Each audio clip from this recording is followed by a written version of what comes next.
Tasih lawase nggonku ngenteni mong sliramu wong paduk kang dadi atimu rino wengi mong tansah panci Rone ati kangenku setengah mati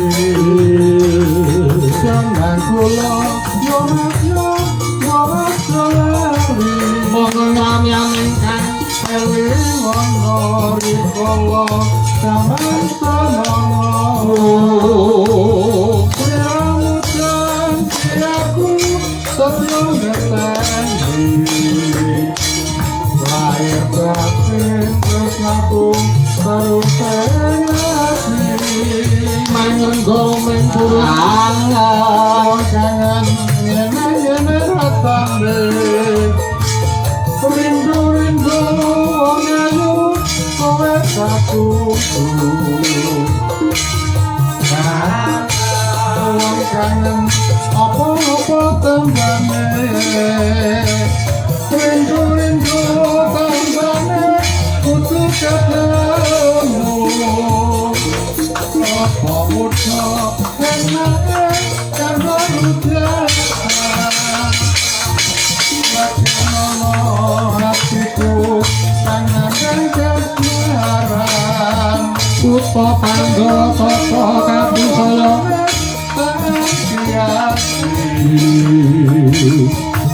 Tapi wong kangen jangan sedang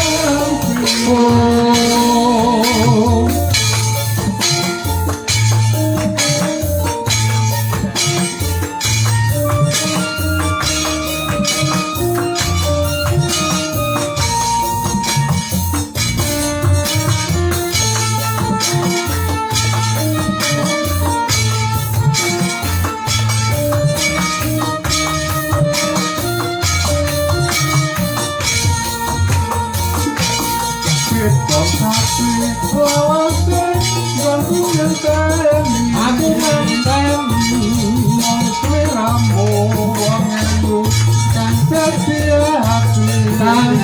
ati rena wengi mong tansah sayang Jroning ati kangenku setengah mati Kula yo masya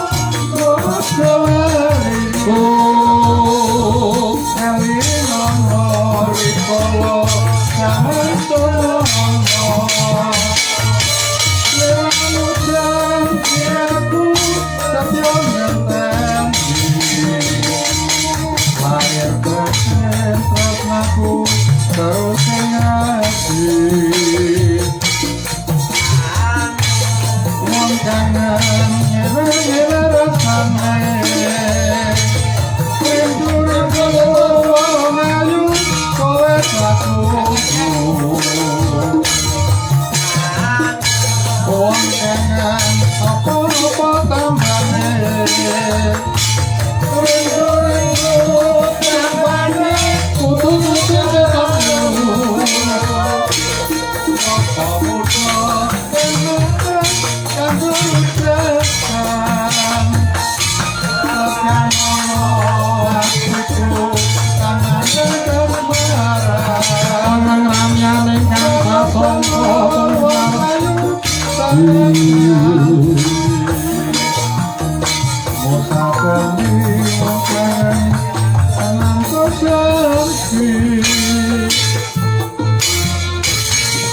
Matur nuwun.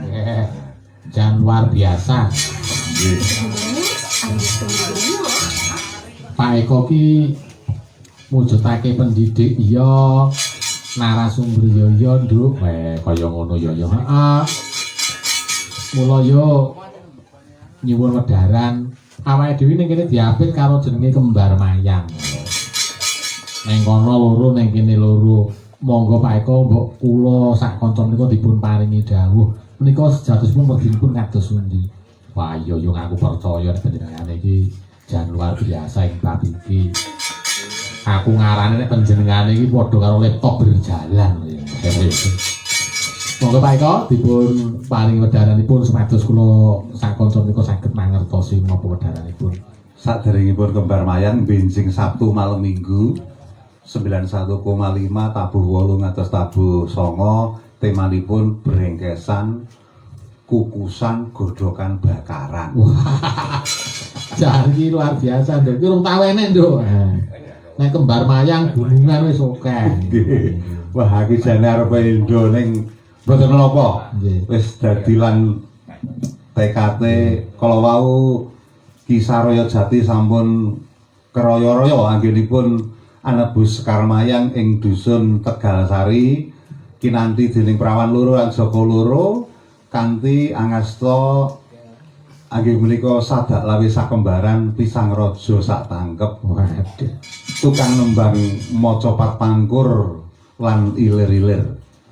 Wa sing gati anggoning nebus kembar mayang antuk gati antuk gawe wujudipun sekawan cacahipun ingkang dipun asta prawan luran Joko loro ingkang samangke wonten kanan lan kering panjenengan menika. Nggih.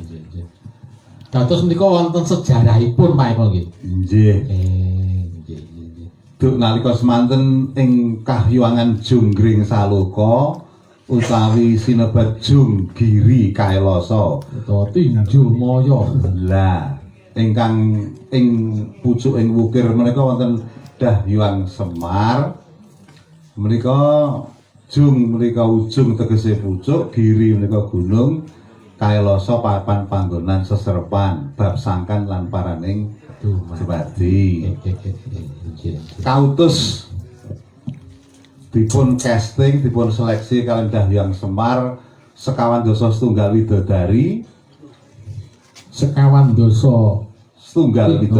ing Kahyuangan Junggring Saloka wusana pun pilih pitu cacahipun Sabta widodari menika angka setunggal Betari Rimirim, angka kalih Betari Suprabawati, dening angka 3 menika Lengleng Sari Lengleng Manggalu angka sekawan, angka gangsal menika Gagar Mayang, angka 7 menika angka 6 menika Tunjung Biru, dening angka 7 menika Warsiki, Betari Warsiki.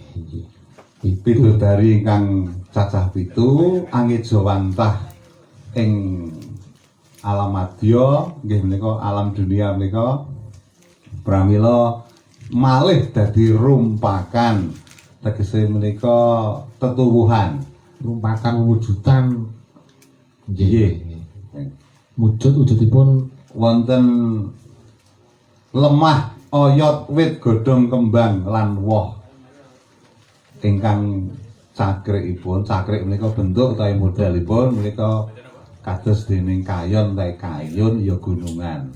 Pramila sendhanipun mestinipun Purwa Sejati. Lah kayuning para jati pangira jagat godhong kinarya rumembi lan sak piturutipun. Lah dene saking wasisipun Ki Wasisa Jati jumbuh marang asmanipun dipun cakrik dipun model menika kados setengah jeng kula menika. Wis ngene iki sing kang gawe Pak Wasis niki. Ngguri iki. Omahe genengan para karga iki. Wah, jan. Ingkang mangkulung mangitan sinebat wit girang puspa indriya. Dene ingkang mangkulung mangidul sinebat Janur Nur Cahya, kang mangkulung mangilan sinebat Andong Birawangga, kang mangalir mangkulungipun sinebat Waringin Jati Aksama. Menawi ngaten kedahipun mangkulungipun pun sekawan Pak nggih. Sekawan. Kiblat papat. Dene wit girang puspa indriya, wit menika tegesipun kayon, urip ya gesang. Puspa menika kekembangan wis ngarani girang puspa indriya menika pramila wonten mesine enten napa menika witipun girang. Dan urip menika pinaringan gumregah, pinaringan mobilnya dipun mlebetaken mriki Pak. Nggih wonten lebar menawi. Dene Kang Mangidul Janur Cahya wis ngarani ana jandure. Kang Mangulon Andong Birawangga, andong menika gerobak.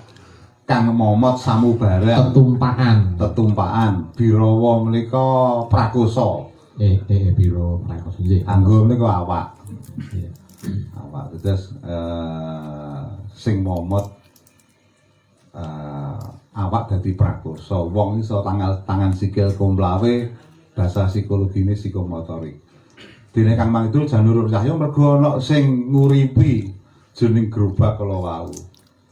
Kang Mangawor wewangunanipun Waringin Jatiaksama. Nggih menika kang sinebat cakrik utawi model utawi bentuk wit ringin utawi kayon gegunungan cara wayang. Terus kembar wayang ini kalih gunungan kiwa tengen tengene blocking geber niki jane cara anu sak modele sami. Mengko teges nggih sami. Lah tengene gunungan menika wonten iki gunungane. Lah niki lagi jangkep nek menika. Lah kuwi golek rada jangkep. Lah dicoke, Pak. Lah uwit urip menika digubet dening ula. Tegese gesang menika dipun ubet dening karep kang ngombro-ngombro anggara. Kaya dene kekewanan galak ing sak tengahing wana Banteng lan Macan menika adigang adigung adiguna. Karep menika nek mulut dene niku adigang adigung adiguna. Dene mangke kaya tiyang niku nggih saged kaya dene kethek. Niku kethek nggih gambare nggih ireng niku. Nggih kethek. Kethek niku. Sak inggilipun Macan kan kethek nggih. Nggih, sarwa wilet sarwa baroleh panganan ya mlayu. Nggih niku sosok ya nyakar. Niku gegambarane karep niku ngaten lho. Dilos tengene kayun tengene urip. Nah iki niku. Gegambarane kados dene manungsa kang melet kang cakrik buta. Buta meneh ora seksa, simbолipun angkara. Ning menawi dipun golowentah kanthi sae menika mesine dhuwur nek gambare merak ngiwa tengen loro. Nika sing etan iki enten nika. Umpami menika jangkep mesinipun wonten nggih. Ning gunungane tatahan anu niki, tatahan sukun cedheke pom bensin gitu. Tawon bakalan cedhek dam. Niku. Nggih, niku wonten merak. Merak menika simbolipun kaendahan. Yen sedaya angkara kala wau saged dipun tata kanthi becik tur apik, menika manungsa saged endah. Tingkah lakunipun mesti apik tur becik, sesimbulipun kaya dening manuk merak. Nika simbol kaendahan. Merak ugi yen parama sastranipun saged dipun dudah marak tegesipun sowan. Terus puncak sebuah kebijaksanaan menika paraning dumadi. Awit eling lan sangkanipun. Dados jebule menika nggih tetep ajaran Pak nggih. Nggih. Ajaran berketuhanan. Lajeng badhe nyuwun pirsa Pak. Menawi peksi merak kalian peksi ingkang wonten Kembar wayang menika menapa nggih sami Pak nggih. Menawi cakiripun kan ngentra gunungan nggih kayon, mesinipun sami. Manuk menika mboten kok lanang wedok, menika tegesipun marak utawi sowan. Nggih menika dalem enget ajaran saking para ngaluhur bilih manuk menika mujudaken perwujudan dari istilahipun manungsa jati itu memang tidak ada kelamin, terus mereka tidak ora wedok ora lanang, pramila dipun gambaraken nalanu kuwi wujudipun semal, barang sing samal ora wedok ora lanang ya ora.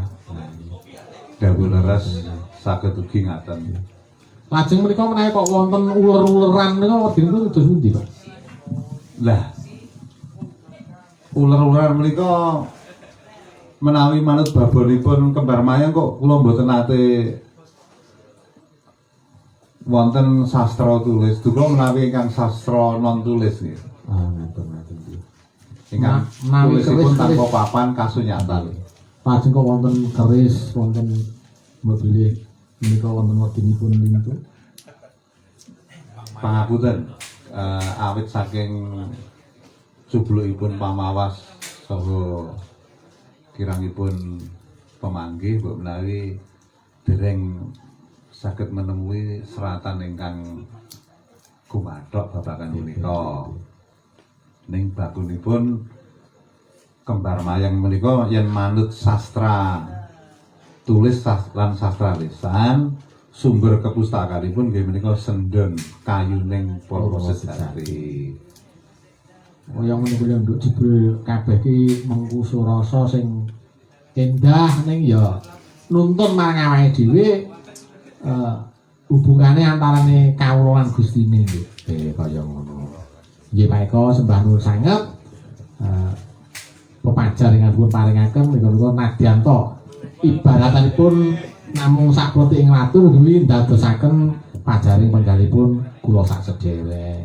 Nggih, menika jan pangapunten namung sak gaduk-gadukipun sir menika ya sailinge tur ndadak.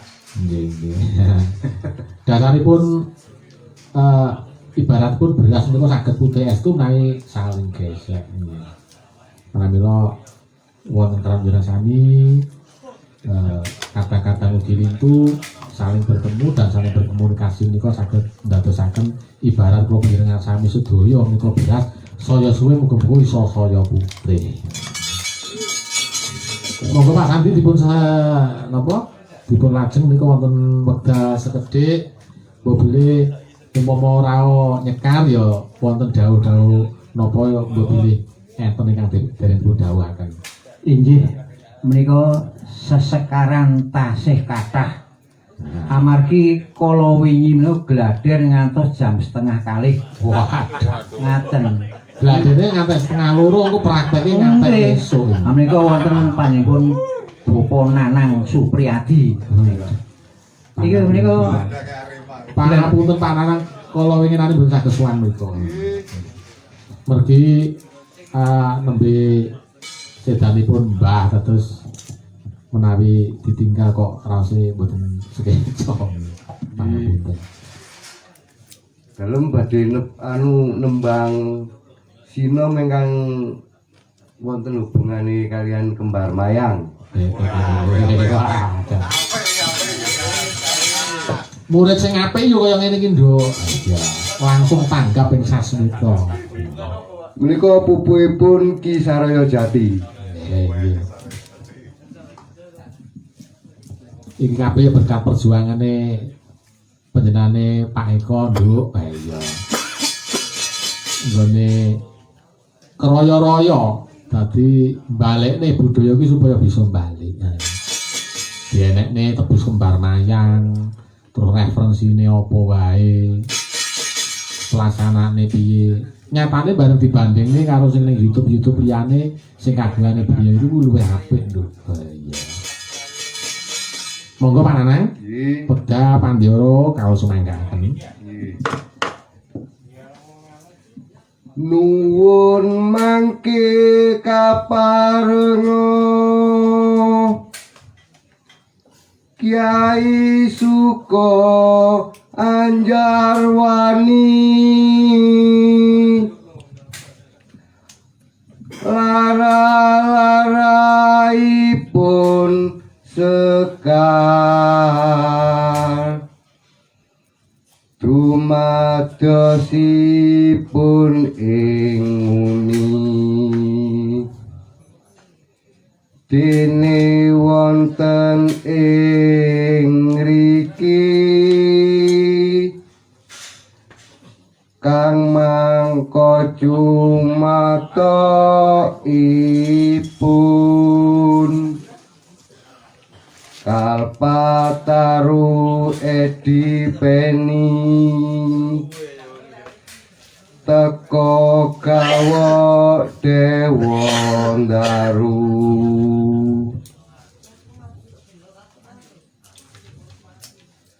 nuwun inggih to kisana ingkang makaten puniki tuhu amung karsaning yang Gusti ingkang maha luwih kula apan sadermi dene laraipun duk purwaning carita jonggring salaka sakawit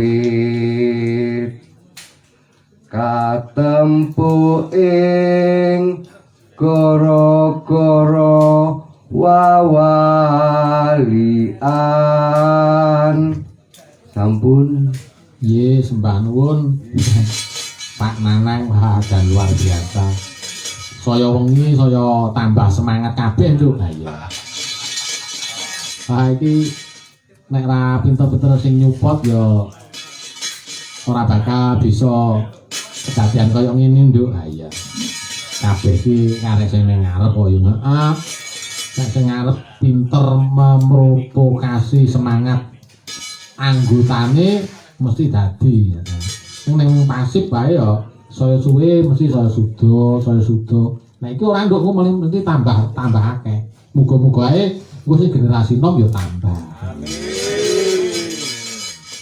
Lajeng menika dawah sampur sinten malih, Pak? Inggih Ibu Cangik, menika tasih wonten Mas Andi Firmansah. Wah, Menika gladenipun ngantos jam 12:30 wolu dalu. Napa ingkang badhe katuraken monggo. pokoknya aja ngantek pir kendul, Fernando, pir kendul. Monggo Mas Andi, panjenengan salah setunggaling anggota